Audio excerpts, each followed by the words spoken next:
Okay, let's kick things off with a bit of a brain tickler for you.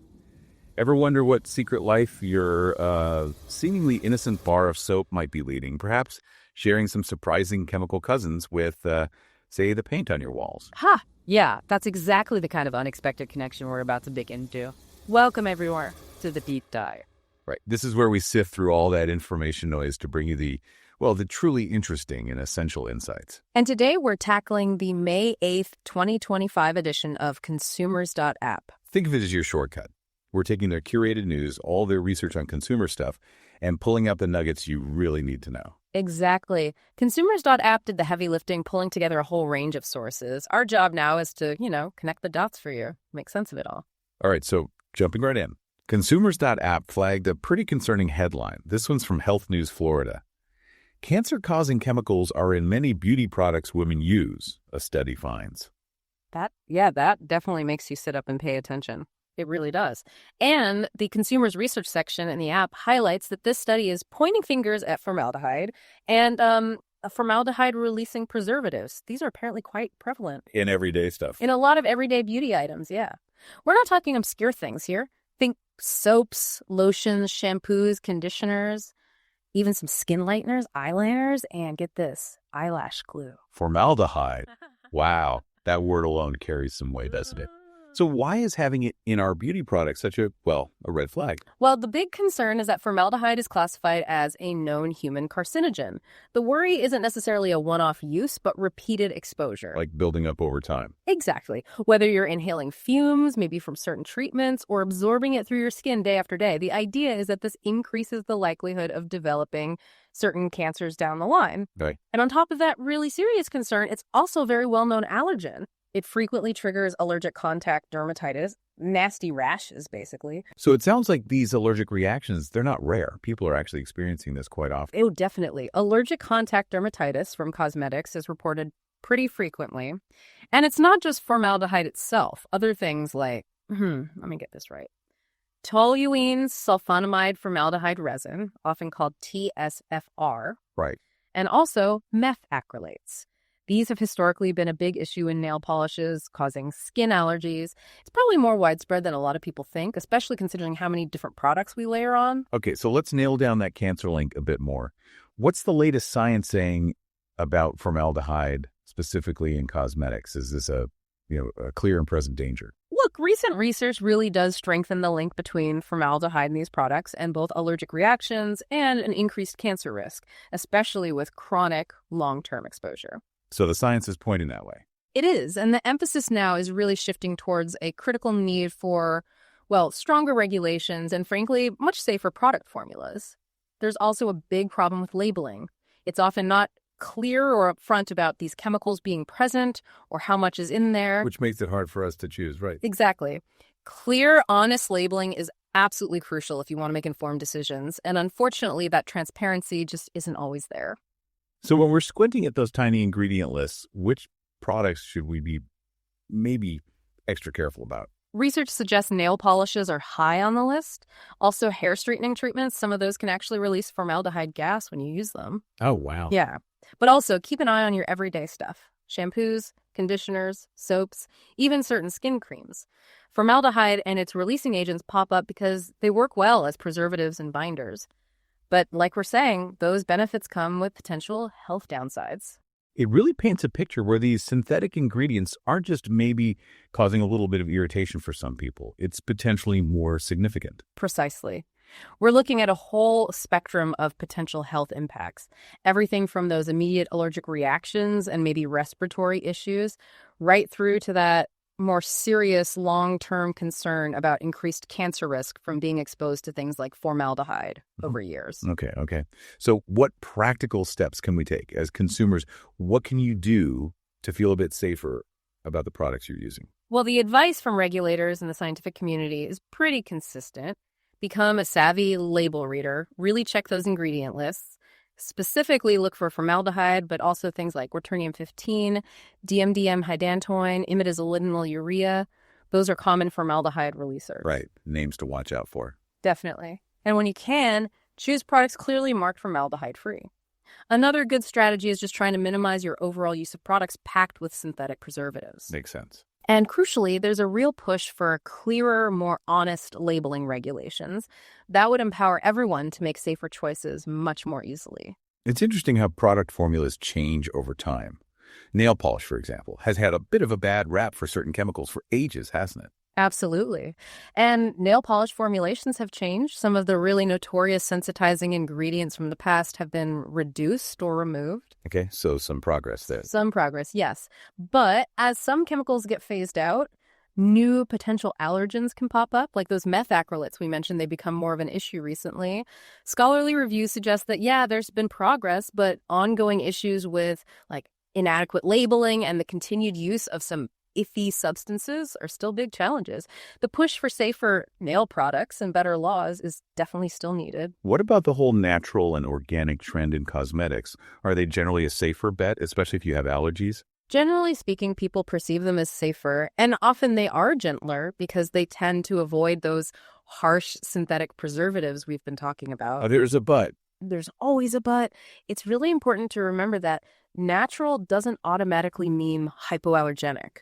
Plant-based ingredients, essential oils, they can still trigger allergies in some people. Right. You can be allergic to pollen. You can be allergic to plant extracts. Exactly. So even with those nice organic labels, the best advice is still check the full ingredient list carefully and maybe do a patch test first, especially if you're trying something new or has sensitive skin. Good advice.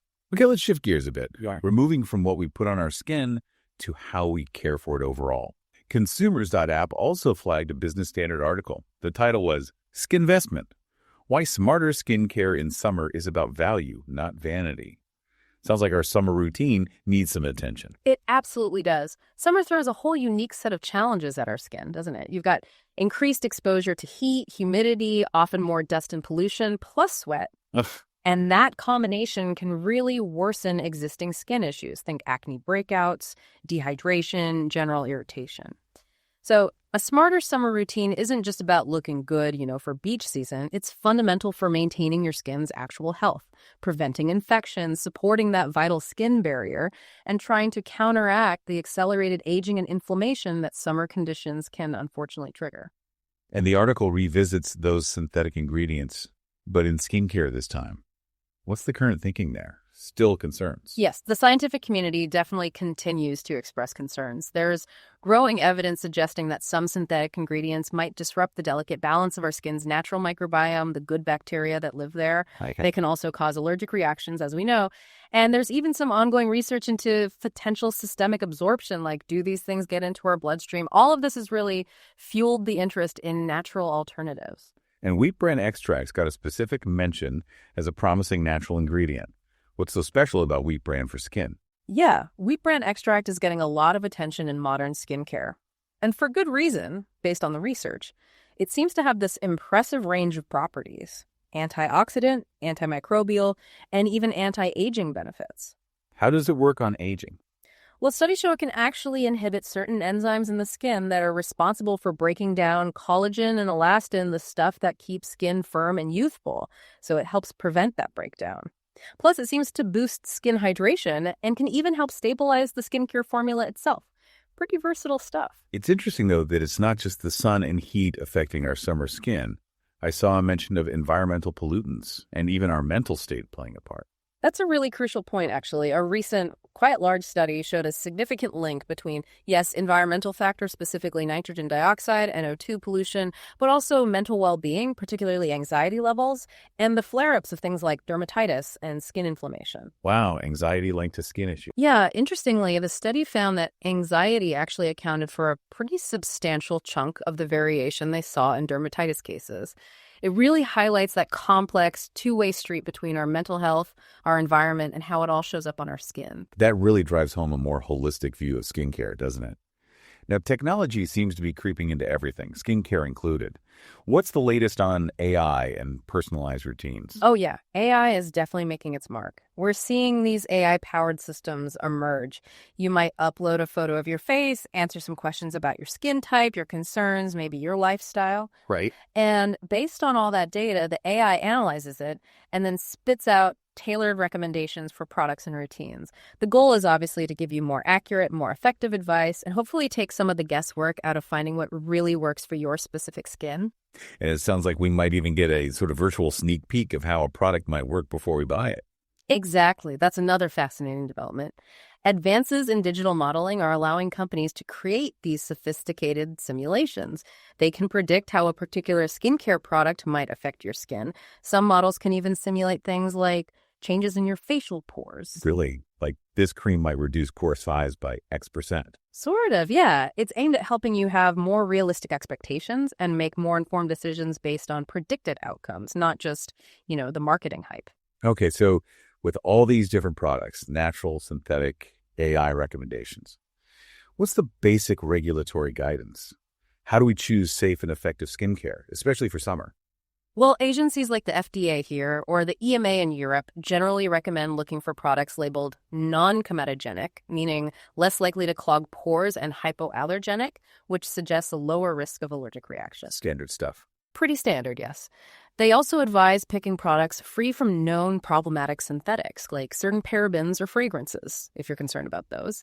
And specifically for summer, the advice is always use a broad-spectrum sunscreen, SPF 30 or higher, every single day. Every day, rain or shine. Absolutely. Plus, regular cleansing to get rid of sweat, oil, pollutants, and use lightweight moisturizers that support your skin's barrier without feeling heavy or greasy in the heat. Makes sense. Okay, let's pivot now. Completely different aisle of the consumer world, but just as relevant. Consumers.App also pointed to a headline from letsrecycle.com. Supermarkets trial. UK ready for reuse systems.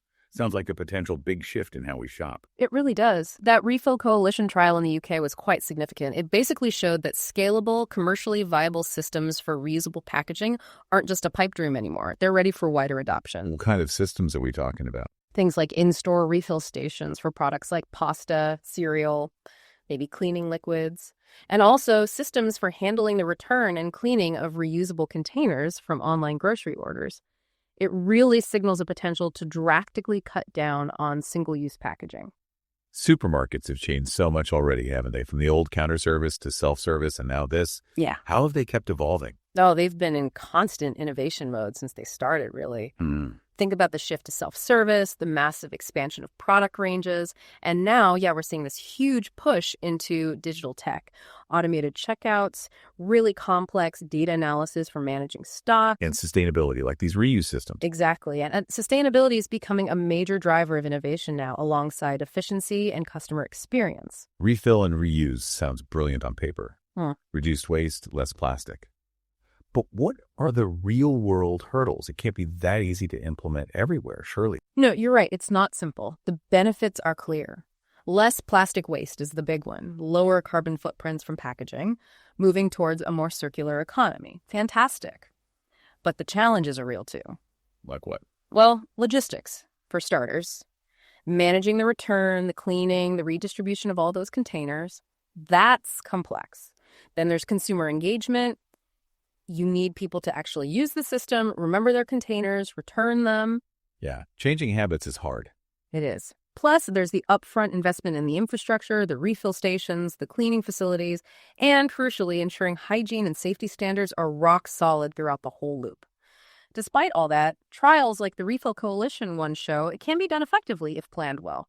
We're also seeing more tools trying to nudge us towards greener choices while we shop. How well do these value-sensitive shopping assistants actually work? Do they change what we buy? Research in actual supermarkets suggests they can be quite effective. When you give shoppers clear, easy-to-understand info about a product's sustainability right there alongside price and nutrition, they are significantly more likely to choose options with a lower environmental impact. So transparency helps. Transparency and convenience of information, definitely. These tools can genuinely help drive that shift by empowering you with the right info at the crucial moment of decision. It's not just about our choices, though. Supermarkets themselves are huge operations. How's technology helping them get greener behind the scenes? Technology is playing a massive role there. Think about refrigeration. It's a huge energy hog for supermarkets, so they're implementing advanced control systems to optimize cooling and cut energy use. Smart tech. Very smart tech. And they're using data like crazy. Machine learning algorithms, models of how customers move through the store. They use all this to optimize layouts, reduce energy waste, manage inventory better. It's all about leveraging data for efficiency and sustainability. That's fascinating. Consumers.App also mentioned something really interesting, how supermarket sales data can be used for public health forecasting, like predicting the flu. Yeah, isn't that wild? It turns out our collective shopping baskets can be surprisingly good early indicators of public health trends. How does that work? Well, sudden spikes in sales of things like cough medicine, tissues, maybe even certain comfort foods, they can correlate pretty strongly with the start and spread of illnesses like the flu. Researchers have built models that analyze this retail data almost in real time to nowcast, estimate current levels, and even forecast flu outbreaks, sometimes faster and more accurately than traditional health surveillance. Wow. Our shopping habits revealing more than we think. And you mentioned customer mobility models helping with store layout. How does that improve things for us shoppers? By tracking how people move through the store anonymously, of course, they can see where bottlenecks happen, where people get stuck, which areas are inefficient. Studies using these models suggest things like putting the most popular items around the edges of the store or optimizing the number and layout of checkout lanes can really smooth out customer flow and make the whole experience less congested and frustrating. Retailers use this data to redesign stores for better efficiency and hopefully a happier shopping trip for you. Okay. But it wasn't all positive news on the supermarket front in the Consumers.App roundup. The Grocer had a headline: UK's top supermarkets failing against own environmental pledges. That sounds not great. A gap between talk and action. It is a concerning finding, yeah. Despite a lot of public commitments about reducing plastic, cutting food waste, hitting net zero, the evidence suggests many big UK supermarkets aren't actually meeting their own targets. Why not? What's the issue? Reports point to a few things. A lack of transparency in how they report progress is one. Difficulty in actually showing real year-on-year reductions, especially in plastic packaging. And often, there's no independent checking of their claims. Key areas where they seem to be falling short are phasing out single-use plastics across the board and making solid progress on their carbon emission goals. What about new tech, like drone delivery? You'd think that might help with emissions, potentially. It's an interesting area. Technologies like drone delivery or advanced digital tracking for products do have potential. Drones could maybe reduce delivery emissions compared to vans, especially with hybrid power. Digital tracking could improve waste monitoring, but widespread adoption in the UK supermarket sector still faces big hurdles. Initial research is promising in some scenarios, but the infrastructure isn't really there yet, and there are logistical and regulatory hoops to jump through. So potential, yes, but widespread impact, not yet. We touched on consumers and sustainability info earlier. What are the latest academic findings specifically within supermarkets? Does giving us more info actually work? Yes. Recent studies, including experiments run right there in supermarkets, consistently show that when sustainability information is easy to access, often through tech, like scanning a QR code, consumers do engage with it more and are more likely to act on it. So making it easy is key. Absolutely. It reinforces that point. Clear, readily available, trustworthy information at the point of purchase is critical if you want to empower people to make greener choices while filling their trolleys. Is there any clear link between the price of food, its environmental footprint, and how nutritious it is? Ideally, cheap, green, and healthy would be the sweet spot, right? Wouldn't that be great? A big global study looked at tons of retail food data and found something interesting. Generally, within specific food types, cheaper items often do have a lower carbon and water footprint. Oh, really? That's counterintuitive sometimes. It can be, but the link between price and nutrition is much more complicated. It really varies by food group. Sometimes cheaper options are nutritious, sometimes not. So while cheaper might sometimes mean greener, it doesn't always mean healthier. There's definitely potential, though, to better align affordability with both green and healthy, especially for things like meat and dairy where the environmental impact is high. So, drilling down on plastic again, what specific things have UK supermarkets done about plastic pollution, and how well have those things actually worked? Well, they've done some visible things. Banning single-use plastic bags or charging for them was a big one. Promoting reusable bags, trialing those packaging-free aisles for some products. And the bag charge worked. Right. Yes, the charge for single-use bags dramatically cut their usage. That's a clear success. But many environmental groups argue that overall progress on reducing plastic packaging across all products has been way too slow. They point to a lack of robust tracking and transparent reporting on the total amount of plastic still being used. So it's hard to get a full picture of how effective their overall efforts are beyond the carrier bags. The pandemic forced supermarkets to change really fast. Were there any environmental lessons learned from how they adapted during COVID-19? Yeah, definitely. Think about the measures they took to reduce virus transmission, limiting customer numbers, pushing contactless payments, boosting home delivery. Right. Studies showed these measures helped with public health, but they also inadvertently highlighted environmental possibilities. The acceleration of contactless tech and home delivery showed potential for optimizing how people move through stores, maybe reducing individual car trips for shopping. It kind of demonstrated that public health goals and environmental efficiency can sometimes go hand in hand, driven by tech shifts. So, if they're making these pledges but falling short, what are the main things holding UK supermarkets back from hitting their sustainability targets? Research points to a few interconnected roadblocks. One big one is the lack of standardized ways to measure and report progress. It makes it hard to compare retailers or even know if the reported progress is real. Makes sense. Hard to manage what you don't measure properly. Exactly. Then there's the sheer complexity of global supply chains. Trying to make changes across thousands of products sourced from all over the world is genuinely difficult. And fundamentally, there's often this tension between the core business goal making money and the environmental goals.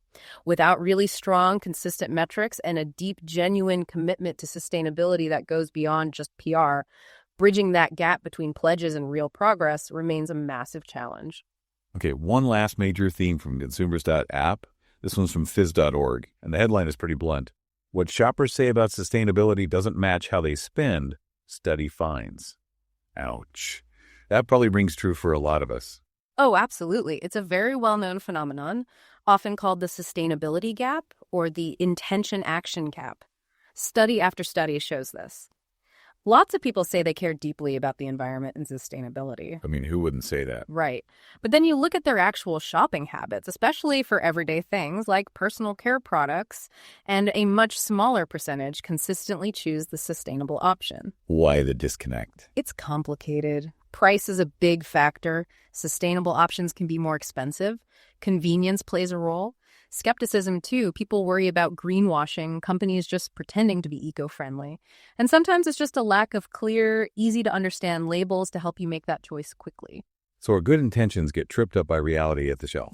How are those fancy machine learning models helping researchers figure out what's really going on in our heads? These AI models are actually really good at uncovering subtle preferences that we might not even admit to ourselves or that don't show up in surveys. They show we often have nonlinear responses to green features. Meaning, you might say you'll pay a bit more for eco-friendly, but there's a definite price point where that willingness just vanishes. These models can pinpoint those thresholds and see how things like price, brand loyalty, and specific eco-features all interact in your final decision. It helps retailers understand the real demand, not just the stated demand. Are there any clever new ways being tried to actually help us bridge that gap?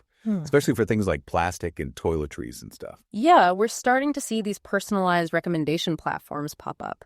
They try to nudge you towards greener choices. They might look at your past purchases, maybe your location, your stated goals, and then suggest specific actionable things you could do. Like try this shampoo bar instead. Exactly. Or refill this bottle here. By making the suggestions tailored and letting you track your progress, the idea is to make shifting habits feel less overwhelming and more achievable day to day. We see so many eco labels now. Fair trade, organic, cruelty-free, carbon neutral. Do these actually build trust and change behavior? Or is it just confusing? It's a bit of both, honestly. Certifications like those can definitely boost a product's credibility for some shoppers. They offer a kind of shorthand that certain standards were met. But the sheer number of different labels with varying levels of strictness can absolutely lead to confusion, or even skepticism which one actually means anything. So while they can help, they aren't a magic bullet. Clearer, maybe more standardized labeling, plus better education about what they mean is probably needed for them to really drive widespread change. If, hypothetically, lots more of us did consistently switch to eco-friendly personal care, what kind of real environmental impact could that have? Is it significant? Potentially, yes, quite significant. If it happened on a large scale, you'd expect to see measurable positive effects. Things like lower greenhouse gas emissions from making and shipping stuff. a noticeable drop in plastic waste hitting landfills and oceans, better resource efficiency if ingredients are sustainably sourced. Like using less water or energy. Exactly. Switching to things like solid shampoo bars or products with biodegradable packaging can make a real difference to a product's overall footprint. But, of course, the overall impact depends on how many people make the switch and whether manufacturers are truly committed to sustainability right through their supply chains. So, just to sum up that intention-action gap. Yeah. What are the biggest things still stopping people from regularly choosing sustainable products, even if they want to? Okay, key barriers seem to be 1, higher costs, that's often a big one. 2, limited availability. Sometimes the green option just isn't there on the shelf. 3, skepticism about green claims, that whole greenwashing fear. 4, lack of clear, trustworthy information, making it hard to choose quickly. And 5, just competing priorities. Convenience, brand habit, immediate cost often win out over abstract future environmental benefits at that moment of purchase. Lots of good intentions, but these very real barriers often get in the way. It really highlights that this whole sustainability thing needs action from everyone, doesn't it? From governments down to us individuals. How do those levels interact? Yeah, it's totally a two-way street, or maybe even multi-level. You absolutely need governments and global bodies setting the rules, policies, standards, incentives for green practices. Businesses then need to innovate, create sustainable products, clean up their supply chains. And our role? Our role as consumers is crucial. It's our collective choices that ultimately signal demand. When we choose sustainable options, we tell businesses that's what we want. So you need that top-down policy push and the bottom-up pull from consumer demand to really shift the whole system towards being sustainable. Both are essential. Wow. Well, that was certainly a comprehensive deep dive, wasn't it? We've covered a lot of ground, all stemming from the May 8th, 2025 edition of Consumers.App. Huge thanks to them for the curation. We went from hidden chemicals in our cosmetics to the challenges and potential of supermarket reuse systems, the complexities of summer skincare, AI, and retail. And that persistent nagging gap between saying we want sustainability and actually buying sustainably. It's pretty amazing, or maybe slightly daunting, to see how linked it all is. Personal health, retail systems, global supply chains, our own psychology as shoppers. It's all intertwined. It really is. Well, thanks so much for breaking it all down with us today. Really appreciate your insights. My pleasure. Always fascinating stuff to unpack. So to leave you, our listeners, with something to chew on. After hearing all of this, the potential health impacts lurking in everyday products, the big systemic hurdles facing greeter supermarket, that tricky gap between our values and our wallets, what's maybe one specific piece of information that really stuck with you? And perhaps more importantly, what bigger, maybe even slightly unsettling question does that raise for you about the piece of path of consumption and the choices we're all making, consciously or not, every single day?